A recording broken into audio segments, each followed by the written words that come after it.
Selamat siang, perkenalkan nama saya Irfa Ircia Pertiwi, NPM 19050013. Saya dari Prodi Pendidikan Matematika. Di sini saya akan membuat laporan mengenai kondisi bahasa Indonesia saat ini yang berjudul Bahasa Menunjukkan Identitas Bangsa.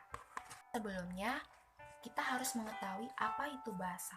Bahasa merupakan sebuah alat yang penting bagi kehidupan manusia, di mana dengan bahasa seseorang dapat berkomunikasi antara satu dengan yang lainnya untuk memperoleh informasi baik secara lisan maupun tulisan. Bahasa Indonesia adalah jati diri sekaligus identitas bangsa Indonesia, di mana bahasa Indonesia telah ditetapkan sebagai bahasa nasional pada tanggal 28 Oktober tahun 1928, tepat pada peristiwa Sumpah Pemuda. Hal ini terdapat pada isi Sumpah Pemuda nomor 3, yakni kami putra dan putri Indonesia menjunjung bahasa persatuan, bahasa Indonesia. Sejak peristiwa Sumpah Pemuda ini, bahasa Indonesia digunakan sebagai bahasa nasional dan bahasa pemersatu baik secara lisan maupun tulisan hingga saat ini. Kita akan membahas perkembangan bahasa Indonesia. Perkembangan bahasa Indonesia saat ini semakin baik, apalagi dengan semakin diminatinya bahasa Indonesia oleh masyarakat internasional. Bahkan bahasa Indonesia sendiri pun pada saat ini menjadi bahan pembelajaran di negara-negara asing seperti Australia, Belanda, Jepang, Cina, Amerika Serikat, dan Inggris. Oleh karena itu, bangsa Indonesia harus mempersiapkan diri dengan baik dengan penuh perhitungan.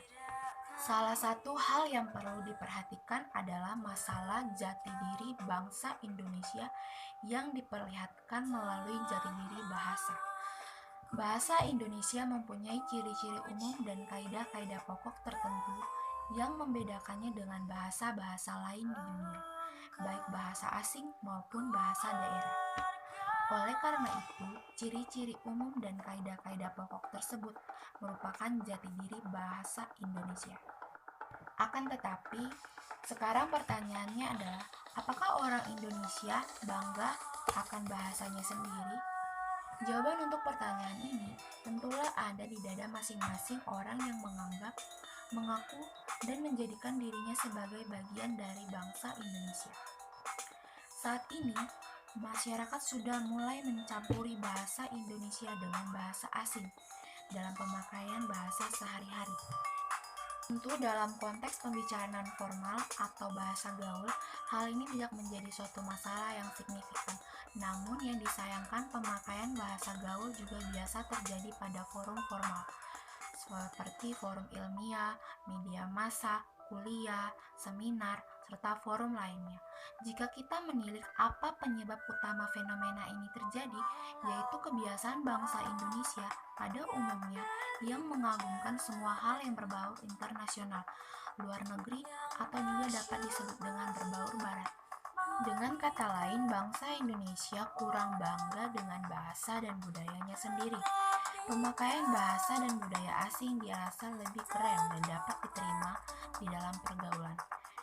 Fenomena negatif yang masih sering terjadi di tengah-tengah masyarakat Indonesia, yaitu banyak orang Indonesia bangga menguasai bahasa Inggris atau bahasa asing, walaupun mereka tidak menguasai bahasa Indonesia dengan baik. Merasa malu apa tidak menguasai bahasa asing, tetapi tidak pernah merasa malu dan kurang apabila tidak menguasai bahasa Indonesia. Fenomena ini terkesan menelanjangi identitas kebangsaan kita, seakan bahasa Indonesia tidak bisa terlihat lebih baik dibanding pemakaian bahasa asing. Hal tersebut semakin mendekatkan kita pada detik-detik pudarnya bahasa persatuan kita, yaitu bahasa Indonesia. Sebagai warga negara yang baik, sepantasnya lah bahasa Indonesia dicintai dan dijaga. Bahasa Indonesia juga perlu dibina dan dikembangkan dengan baik, karena bahasa Indonesia ini merupakan salah satu identitas atau jati diri bangsa Indonesia. Tanggung jawab terhadap perkembangan bahasa Indonesia terletak di tangan pemakai bahasa Indonesia sendiri. Baik buruknya, Maju mundurnya, teratur atau kacaunya bahasa Indonesia itu merupakan tanggung jawab setiap orang yang mengaku sebagai warga negara Indonesia. Solusi yang dapat ditawarkan adalah dengan menggalakkan pemakaian bahasa Indonesia yang baik dan benar, minimal pada fasilitas publik yang sering dilihat masyarakat luas, sehingga bahasa Indonesia dapat lebih populer di kalangan masyarakat. Hasil laporan saya, jika ada salah kata, mohon dimaafkan. Terima kasih. Selamat siang.